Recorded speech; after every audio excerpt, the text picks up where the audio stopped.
An aircraft carrier sits dead in the water. 3 days of failure. Dozens of engineers from the Navy's finest teams brought in. Top contractors flown to the scene. Nothing works. The crisis deepens as Chinese vessels circle closer. Then a helicopter lands. Among the new arrivals steps a woman in civilian clothes. No uniform, no explanation, just a worn leather bag and eyes that miss nothing. The engineers exchange glances when she dismisses their work and asks for the real schematics. Hours later, as hope fades, a deep vibration begins to build from below. From which city in the world are you watching this video today? If you enjoy stories about unsung heroes and classified missions, consider subscribing for more untold tales from history. The USS Valemont, America's newest supercarrier, floated eerily still in the South China Sea. What was meant to be a show of force during rising tensions had become an international embarrassment. The revolutionary propulsion system had failed catastrophically during high-alert operations. Commander Alaric Mercer paced the bridge, his jaw clenched tight enough to crack teeth. 3 days had passed. 3 days of the Navy's best engineers working around the clock. 3 days of defense contractors flying in their top specialists. 3 days of the Pentagon demanding hourly updates. Nothing, sir. Lieutenant Clara Duval reported, her voice strained from lack of sleep. Chief Engineer Lennox Mercer says they've tried everything short of divine intervention. Mercer stopped at the window, staring out at the support vessels surrounding them like anxious nurses attending a fallen giant.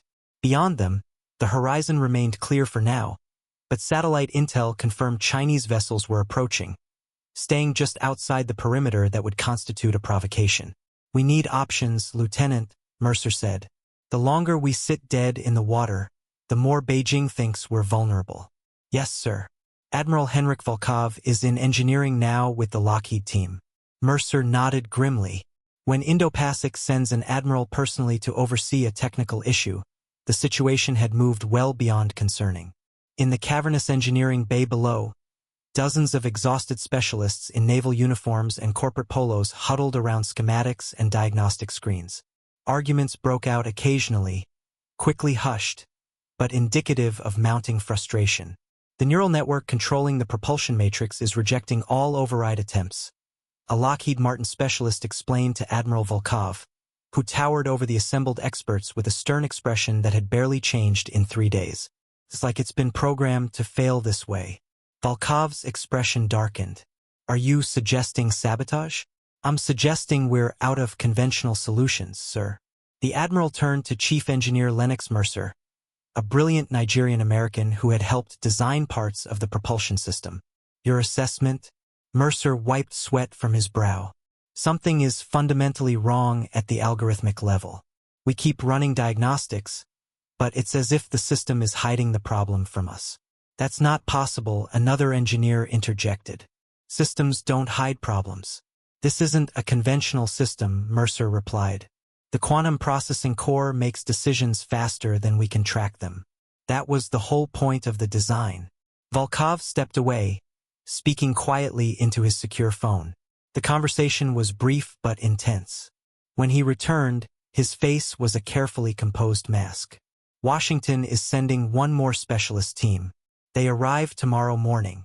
As the carrier sat vulnerable, surrounded by support vessels, Chinese military aircraft performed increasingly bold flyovers at the edge of international airspace. Each passing hour escalated the diplomatic tension. That night, in the officers' mess, the mood was somber. Commander Mercer sat with his department heads, picking at food none of them wanted. 3 days, Weapons Officer Elias Brandt said, breaking the silence. 3 days of the most advanced engineering minds in the world, and they can't figure out why our ship won't move. It's more complicated than that, Communications Officer Julia Winters replied. This isn't just an engine failure. The quantum navigation system is rejecting all inputs. Mercer put down his fork. I've seen a lot in 20 years with the Navy, but never anything like this. It's like the ship decided to quit. Ships don't decide anything, Brandt countered. This one does, Mercer said from the doorway. He looked like he hadn't slept in days, which was probably accurate. That's what makes the Valemont different. The autonomous decision-making capability is what gives us the edge over the Chinese fleet. Fat lot of good it's doing us now, someone muttered. Mercer didn't argue. He just grabbed coffee and left. Day 4 began with the distant thrum of a helicopter. A small group disembarked onto the flight deck. Another team of experts, everyone assumed. Among them walked a woman in her 50s dressed in simple civilian clothes, faded jeans, a navy button-down shirt, and worn leather boots. Her silver-streaked auburn hair was pulled back in a practical bun. She carried only a worn leather messenger bag. Lieutenant Commander Matteo Varelli met the new arrivals. He barely glanced at the woman, focusing instead on the uniformed officers accompanying her. "The Pentagon sent more help?" he asked. A stone-faced naval intelligence officer handed him a tablet. "These clearances come directly from the Joint Chiefs Commander. No questions, full access." Varelli scanned the document, his eyes widening slightly. "Understood. I'll escort you to engineering." The woman, Ezra Langford according to the document, followed silently, observing everything with piercing gray eyes. When they reached the engineering deck, the cacophony of desperate troubleshooting fell silent as heads turned toward the newcomers. "Another expert?" Chief Engineer Mercer asked, exhaustion evident in his voice. "Apparently," Varelli replied, uncertain. Langford didn't wait for further introduction. She moved to the central console, gently but firmly displacing a contractor. "I need the original schematics," she said, her voice quiet, but carrying unexpected authority. "Not the ones you've been working with. The originals." "Ma'am, these are the originals," protested a defense contractor. A flicker of something, amusement perhaps, crossed her face. "No, they're not." Admiral Volkov stepped forward. "And you are someone who can help?" She answered simply, already tapping at the console. "If you let me." Chief Mercer exchanged glances with the Admiral, who gave a subtle nod. "Give her whatever she needs," Volkov ordered, then lowered his voice to Varelli. "And watch her closely." As the engineering team reluctantly made space for her, a silver-haired Master Chief in the back of the room stared at Langford, his face suddenly ashen. Recognition dawned in his eyes, followed by something else. Respect tinged with fear. "Master Chief Calloway," Varelli said, noticing the man's reaction. "Is everything all right?" Calloway straightened, his weathered face returning to professional neutrality. "Yes, sir. Just surprised to see a civilian consultant given this level of access." Varelli studied him for a moment longer, but didn't press the issue. "The Joint Chiefs seem to think she's worth it."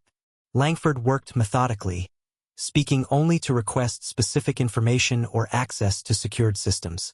When Mercer attempted to explain their troubleshooting process so far, she listened politely, but with the air of someone hearing a child describe how to ride a bicycle. "You're focusing on system responses," she finally said. "I need to see the core algorithm architecture. That's classified beyond even Admiral Volkov's clearance," Mercer explained. Langford didn't look up from her screen. "Check my authorization again."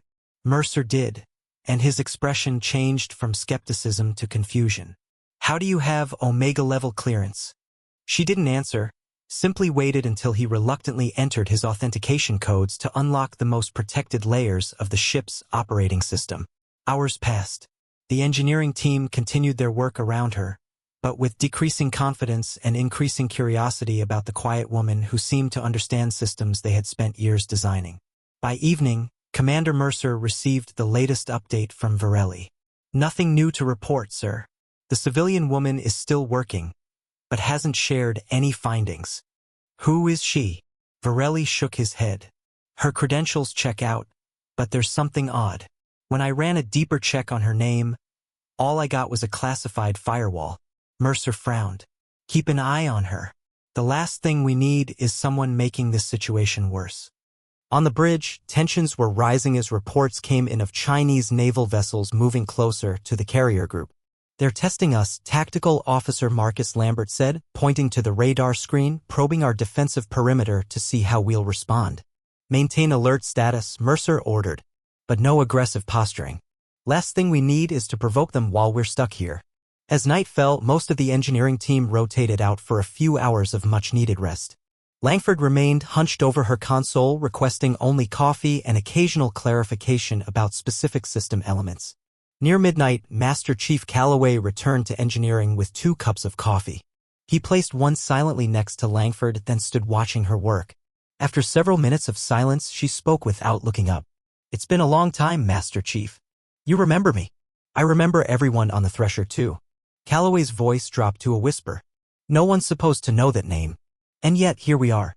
She finally looked up at him, her eyes tired but alert. "You're a long way from the Baronsea. So are you. Never thought I'd see you again after what happened." She returned to her work. "I'm surprised they let you stay in service after that mission. They didn't have much choice after you made sure there were survivors to ask questions." He hesitated. "The others who know what really happened, they've all been transferred, retired, or promoted into silence. And you? I keep my head down and do my job. But I never forgot what you did." He glanced around the engineering bay. "Does anyone here know who you really are?" She shook her head slightly. "And they don't need to. When I'm done, I'll leave. Just like before. You saved 118 lives that day. Mine included. You deserve recognition." For the first time, a genuine smile touched her lips. "Since when do people like us get what we deserve, Chief?" The conversation ended as Lieutenant Commander Varelli returned, watching them with poorly concealed suspicion. "Finding everything you need?" he asked Langford. "Not yet, but I'm getting closer." She turned back to her screen, effectively dismissing him. By morning, Langford had separated herself from the main engineering team, working in a sectioned-off area near the main propulsion control systems. She had requested and received permission to disconnect several monitoring systems, claiming they were creating interference. Admiral Volkov was growing impatient. "Commander, it's been nearly 24 hours since she arrived. We need results, not mysterious tinkering." "I understand," Admiral Mercer said, "but her clearance comes from above both our pay grades. Clearance doesn't equal competence. For all we know, she's making things worse." The conversation was interrupted by Chief Mercer. "Sir, you need to see this." On his tablet was a diagnostic readout unlike anything they'd seen before. "She's accessing core programming modules that even I didn't know existed." "Is that a security concern?" Volkov demanded. "I'm not sure," Mercer admitted. "It's like discovering rooms in your house you didn't know were there." Commander Mercer made a decision. "I want to speak with her directly." When they reached Langford's workstation, she was deep in concentration, lines of code scrolling rapidly across multiple screens. "Ms. Langford," Mercer began. "We need an update on your progress." "Working," she replied without looking up. "That's not good enough. This carrier is my responsibility and I need to know what you're doing to my ship." That got her attention. She turned, studying Mercer with those piercing gray eyes. "Your ship is being held hostage by its own programming, Commander. I'm trying to find the trigger mechanism." "Explain." She gestured to the screen. "Your propulsion system didn't fail. It was deactivated by a dormant algorithm that's been waiting for specific conditions to trigger it." "Are you saying we were sabotaged?" Admiral Volkov interjected. "In a manner of speaking, but not in the way you're thinking." She turned back to her work. "Give me a few more hours. Either I'll solve it or I won't. Watching over my shoulder won't make it happen faster." 18 hours later, the ship remained dead in the water. Most of the engineering team had been dismissed by Langford, who worked alone in a sectioned-off area of the propulsion control room. Commander Mercer entered, coffee in hand, looking haggard. "Any progress?" Admiral Volkov shook his head. "Nothing visible. She hasn't spoken more than 10 words since yesterday." "Who is she?" Mercer asked. "Every time I ask, I get told it's classified." "Because it is?" Came a voice from behind them. Master Chief Calloway stepped forward. "Sir, may I speak with you privately?" Mercer glanced at Volkov, who nodded. "Make it quick, Chief." In a quiet corridor away from the bustling command center, Calloway glanced around before speaking. "I served on the USS Thresher II in '04. Sir, experimental stealth submarine. We were running silent under the barren sea when our reactor experienced a catastrophic failure." Mercer frowned. "I never heard about any Thresher II. "That's because officially it never existed," Calloway explained. "We were 400 meters down when the cooling systems failed. No communications, no way to surface, and 6 hours of emergency oxygen." "What happened?" A civilian specialist was aboard. She walked into the reactor room without protective gear, diagnosed the problem in minutes, and jury-rigged a solution that saved 118 sailors. That specialist is the woman down there now. Mercer leaned against the bulkhead, processing this information. Why isn't this in any records I can access? Because what we were doing wasn't supposed to exist, sir. The mission was completely black. The technology we were testing was beyond classified. And this woman, what was her role? Calloway hesitated. She designed the reactor. Not just components, the entire system. When it failed, the Navy engineers couldn't solve it. They said we were all dead men. She proved them wrong. Who is she, Chief? Her name was redacted from our mission reports. We were told never to speak of her. All I know is that she designed systems so advanced that most of the Navy's current tech is still catching up to her work from 20 years ago. As if on cue, the lights flickered throughout the ship. Moments later, a deep vibration began to build from below. What the hell was that? Mercer demanded.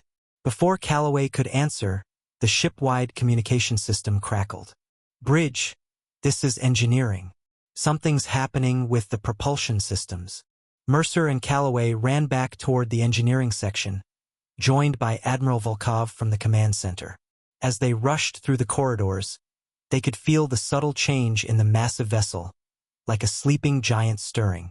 In the engine room, Langford stood before an open panel, her hands steady as she manipulated components no one else recognized. Her face showed no triumph, no satisfaction, just focused determination. Admiral, Chief Mercer's voice came over the intercom. The propulsion system is coming online. The engineering team had gathered around various monitoring stations, watching in disbelief as systems that had been completely unresponsive for days began to initialize. How is this possible? One of the Lockheed contractors demanded. We tried every restart protocol in existence. Mercer shook his head, staring at the readouts. She's not restarting it. She's rebuilding it from the core architecture. When Volkov and Mercer rushed into engineering, they found Langford methodically closing panels and returning tools to her bag. It's fixed, she said simply. The room erupted in questions, but Admiral Volkov silenced everyone with a raised hand. What was the problem? He demanded. She looked at him with those piercing gray eyes. Your system was sabotaged. Not physically, mathematically. Someone embedded a dormant algorithm in the control software that activated when you entered these waters. How did you know? Because I designed the original system, she interrupted. What you're using now is my work, just modified. I recognized the signature. The room fell silent. Even the steady hum of the engines seemed to quiet in deference. Who are you? Commander Mercer finally asked. Before she could answer, Master Chief Calloway stepped forward and snapped to attention, offering a crisp salute that seemed to surprise even him. Sir, she's the reason I'm alive to stand here today. The engineering bay erupted into chaos, questions firing from all directions. Admiral Volkov quickly took control of the situation. Everyone not directly involved in propulsion restart procedures, clear the room. Now, as the space emptied of all but essential personnel, Volkov turned to Langford. I need a full explanation. The quantum navigation core was designed with certain safeguards, she said, her voice matter-of-fact. When I left the program 15 years ago, those safeguards were removed. What you have now is a system that can be remotely triggered to fail under specific circumstances. Are you saying someone in our own government did this? Mercer asked, incredulous. I'm saying the system was designed to include failsafes that would prevent it from being used in ways I did not approve of, she corrected. When I refused to remove those failsafes, I was removed from the program instead. Someone else finished the work, but they never fully understood the underlying architecture. So when we entered these coordinates, Mercer said slowly, we triggered a dormant protocol. One that was supposed to be impossible to bypass, Langford confirmed. Except by me. This is beyond concerning, Admiral Volkov said. If what you're saying is true, every carrier in the fleet with this propulsion system could be vulnerable. They are, she said simply. but I've uploaded a patch that should prevent this particular trigger from activating again. Mercer studied her face. Why would you build in these fail-safes in the first place? For the first time, Langford looked uncomfortable. Because I saw how the technology was being weaponized. The original design was meant for deep space exploration, not military applications. When the project shifted, I built in safeguards to prevent certain uses. That sounds like treason, Admiral Volkov said coldly. That sounds like conscience, Calloway countered, surprising everyone. The tension in the room was palpable. Finally, Langford broke the silence. You have two options, Admiral. You can have me arrested for what I did 15 years ago, or you can let me finish fixing your ship and addressing the vulnerabilities in the rest of the fleet. Your choice. Volkov's expression was unreadable. Commander Mercer. A word. The two officers stepped aside, speaking in hushed tones while Chief Mercer continued monitoring the propulsion restart sequence. Can we trust her? Mercer asked quietly. Do we have a choice? Volkov countered. If what she says is true, the entire carrier group could be compromised. And if she's lying, then why fix the Vailmont at all? She could have left us stranded. Mercer nodded slowly. There's something else, sir. Calloway's story about the submarine. I made a few discreet calls while she was working. That mission may not exist in official records, but there are people who remember it. People high up. What did they say? They said, if she's who Calloway claims she is, we give her whatever she needs and stay out of her way. Admiral Volkov took a deep breath. Very well, but she doesn't leave my sight until this is done. They returned to Langford, who was watching their conversation with patient detachment. You'll continue your work under supervision, Volkov informed her. Once the Vailmont is fully operational, we'll discuss the fleet-wide implications. She nodded. I'll need access to secure communications to send the patch to naval intelligence, and I'll need to verify when the other carriers receive and implement it. Granted, Volkov said, but everything goes through proper channels. Of course. She turned back to the console. Now, if you'll excuse me, we're only halfway done here. For the next several hours, Langford worked alongside Chief Mercer and a hand-picked team of engineers, explaining the changes she was making as she went. The carrier systems continued their reactivation sequence, each successful stage bringing visible relief to Commander Mercer and the bridge crew. By midnight, the USS Vailmont was fully operational again. The propulsion system was running at 95% efficiency, with the remaining issues scheduled for repair once they returned to port. In the Admiral's briefing room, Langford sat across from Admiral Volkov and Commander Mercer. Her posture relaxed despite the intensity of their questioning. Let me get this straight, Mercer said. You designed a propulsion system so advanced it's still classified, built in secret fail-safes to prevent its weaponization, got removed from the program when you wouldn't take them out, and now you've been called back to fix the problem you created. That's an oversimplification, she replied, but essentially correct. Why did they call you now? Volkov asked. After 15 years of keeping you away from these systems? Because no one else could fix it, she said simply. They tried for 3 days. The best minds in naval engineering tried. Then they called me. And you came, Mercer observed. Despite everything that happened, for the first time, emotion flickered across her face. Something between resignation and determination. I didn't build these systems to fail, Commander. I built them to advance human exploration. The fact that they were repurposed doesn't change my responsibility toward them. Calloway, who had been standing silently by the door, finally spoke. Sir, if I may, what she did on the Thresher too, walking into an irradiated reactor chamber to save us. That wasn't the action of someone who wished our military harm. I'm well aware of that, Chief, Volkov replied. Which is why she's sitting here as a consultant rather than in the brig. Langford leaned forward. Admiral, this incident wasn't an accident. Someone knew exactly when and where the Vailmont would be vulnerable. They knew how to trigger the failsafe. Are you suggesting a security breach? I'm suggesting there are perhaps 3 people in the world who understood the core architecture well enough to exploit it this way. I'm one of them, The other two worked with me on the original project. Names, Mercer demanded. Doctors Vincent Casimir and Amelia Takano. Both brilliant, both ethically flexible. Volkov made notes on his tablet. We'll investigate. In the meantime, the Joint Chiefs want a full briefing on these vulnerabilities and how to address them fleet-wide. That will take more than a quick patch, Langford warned. The underlying architecture needs to be redesigned. I can do it, but it will take time. How much time?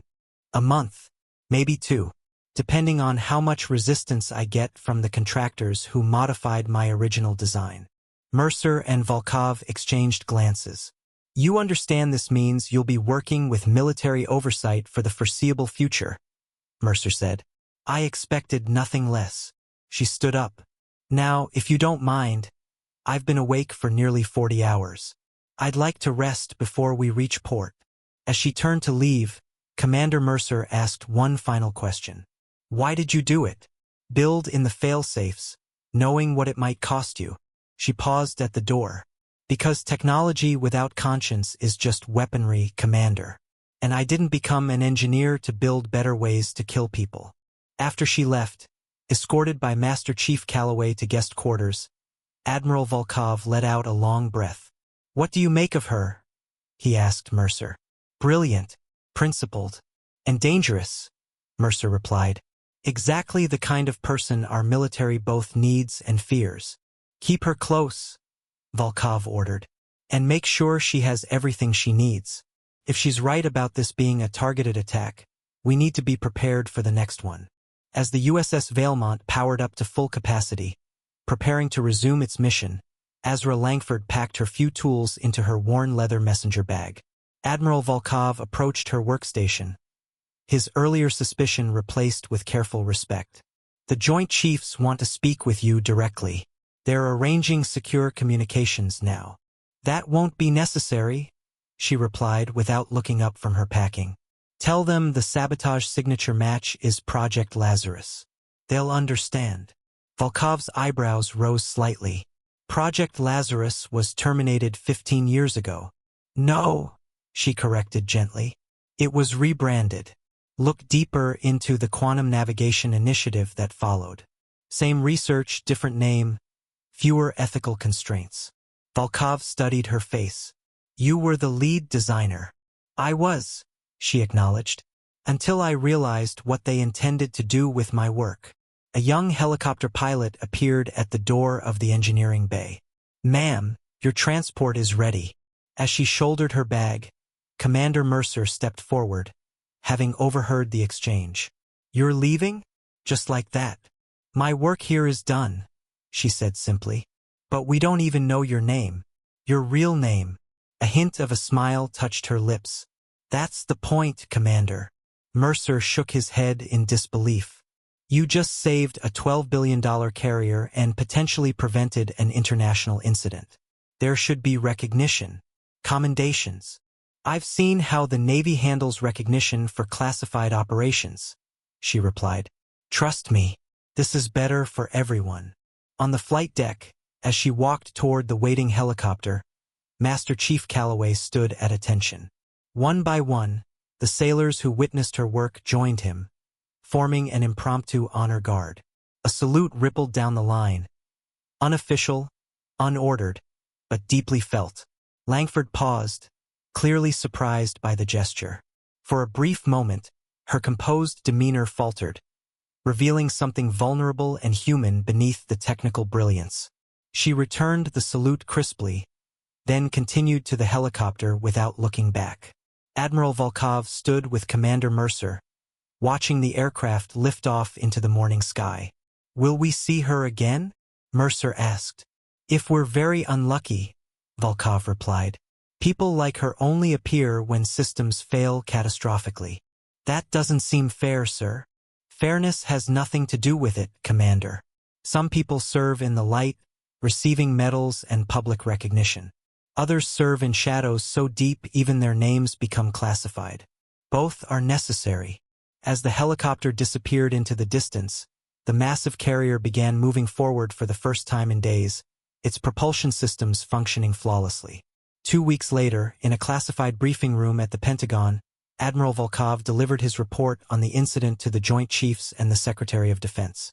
The sabotage was sophisticated, designed to activate only when the carrier entered those specific coordinates. We've swept all systems fleet-wide and implemented Ms. Langford's patch to remove similar vulnerabilities, he said. And we're certain this was intentional? The Chief of Naval Operations asked. Beyond doubt, sir. The dormant code was expertly hidden within the system architecture. Without Ms. Langford's intervention, we would have remained stranded for weeks, possibly months. The diplomatic implications would have been severe. The Secretary of Defense noted, the Chinese would have interpreted our immobility as weakness. Precisely why the timing and location were chosen, Volkov confirmed. This wasn't random. It was targeted specifically to undermine our position in the South China Sea negotiations. And the woman? Asked the secretary. What became of her? Disappeared, Volkov admitted. After she left the carrier, she vanished from our tracking systems. The Joint Chiefs exchanged glances. Perhaps that's for the best, said the CNO quietly. Some assets are more effective when they remain unofficial. With respect, sir, Volkov countered. She raised serious concerns about the security of our propulsion systems. She believes there are additional vulnerabilities that could be exploited. Did she provide specific details? Only that a complete redesign is necessary. She offered to assist under appropriate security measures. And you trust her? The secretary asked pointedly. After she admitted to building in fail-safes that crippled one of our carriers? Volkov considered his words carefully. I believe her motives are complex, but not malicious.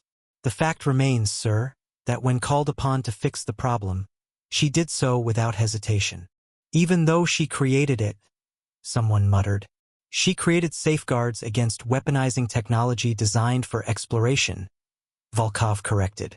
Whether we agree with her methods, her technical expertise is undeniable. The Secretary of Defense made a note. I'll take this under advisement. In the meantime, I want a full security audit of all quantum navigation systems across the fleet. If there are more vulnerabilities, I want them found before they're exploited. As the meeting concluded, the CNO held Admiral Volkov back. There's something you're not including in your report. Volkov nodded. The Thresher 2 incident, sir. Master Chief Calloway recognized her immediately. That mission remains highly classified for good reason. The technology being tested was decades ahead of its time. And yet she walked into an irradiated reactor chamber and saved the crew when our own engineers said it was impossible. The CNO sighed. Azra Langford is a complicated asset, Admiral. Brilliant beyond measure, but with a moral compass that doesn't always align with national security objectives. May I speak freely, sir? Go ahead. Perhaps that's exactly what we need sometimes. Someone whose primary allegiance is to the truth rather than policy. The CNO smiled wryly. Just be careful what you wish for, Admiral. Truth can be as dangerous as any weapon. Back on the USS Valemont, now patrolling confidently through the South China Sea, Commander Mercer found Master Chief Calloway standing at the rail, watching the sunset paint the horizon in brilliant oranges and purples. I pulled every string I could, Mercer said. Favors tried to find out who she really was. And?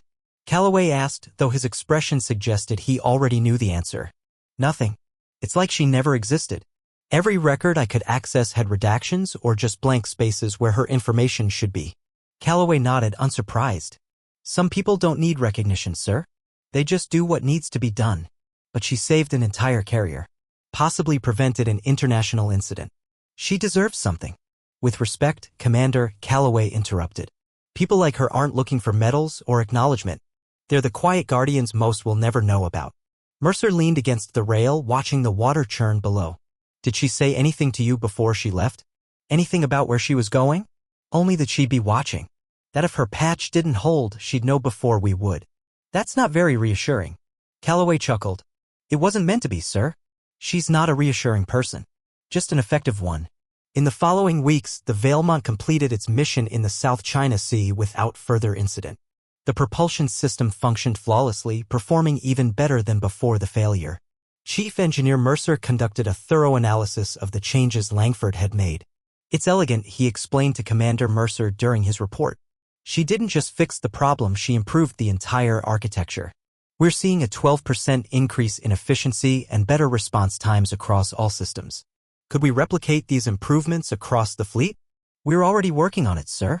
Naval Intelligence has authorized a fleet-wide update based on her modifications."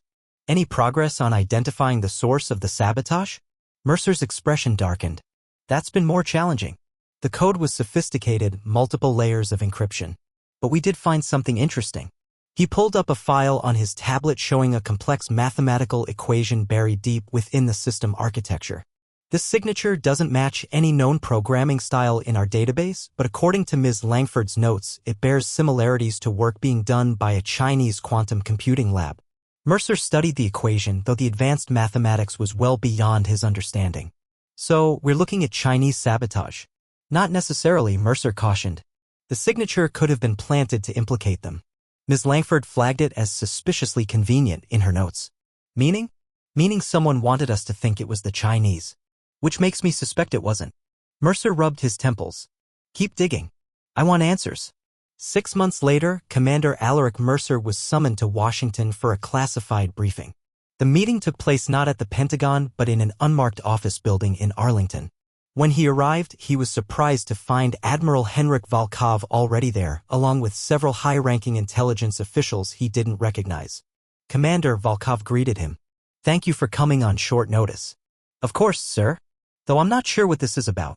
"We've made progress on the Valemont incident," one of the intelligence officers explained. "And we need your direct experience with the situation." They showed him into a conference room where satellite imagery and complex technical diagrams covered the walls. But what caught his attention immediately was a familiar figure standing by the window, silver-streaked auburn hair pulled back in a practical bun. "Ms. Langford," he said, genuinely surprised. "I didn't expect to see you again." She turned, that same calm, unassuming smile on her lips. "I told Master Chief Calloway I'd be watching." "Commander," Volkov interjected, "we found something." "We found the source of the attack," the intelligence officer clarified. "Or rather, Ms. Langford did. She's been working as a consultant for naval intelligence since leaving the Valemont." Mercer looked between them, confused. "I thought she disappeared." "Officially, yes," Langford acknowledged. "But some work requires even deeper shadows." The intelligence officer gestured to the satellite imagery. "We've identified a research facility in Malaysia that served as the origin point for the code that disabled your ship. It's operated by a private military contractor with ties to multiple nations, including our own," Langford added pointedly. Mercer absorbed the information. "So, not the Chinese?" "The Chinese were as much a target as we were," Volkov explained. "The goal was to create an incident between our forces that would escalate tensions. Fortunately, we avoided that outcome." "Thanks to Ms. Langford," Mercer acknowledged. "This time," she cautioned. "But the vulnerability remains across multiple systems, which is why I've agreed to come back temporarily to help address the fundamental architecture issues." As night fell over the city, the meeting continued, with Langford explaining in technical detail the scope of the problem and her proposed solutions. Throughout it all, Mercer was struck by the contrast between her unassuming appearance and the clear deference shown to her by some of the most powerful people in military intelligence. Later, as they walked to the parking garage, Mercer finally asked the question that had been bothering him for months. "Why do you do this? You clearly don't trust the military establishment. You built failsafe specifically to limit how your technology could be used. And yet here you are, helping again." Langford stopped, considering him carefully before answering. "My issue has never been with the sailors or soldiers, Commander. It's with how technology gets weaponized, often beyond its original purpose, without ethical consideration. But you're still helping us." "I'm helping protect people from my own creations being misused," she corrected. "There's a difference." As she turned to leave, Mercer called after her. "Will we see you again after this project is complete?" She looked back over her shoulder. "Let's hope not, Commander. If you see me again, it means something has gone catastrophically wrong." As night fell over the South China Sea, the massive carrier cut through the water, its systems humming with perfect precision. A silent testament to the woman who came aboard, fixed what no one else could, and vanished back into the shadows from which she came.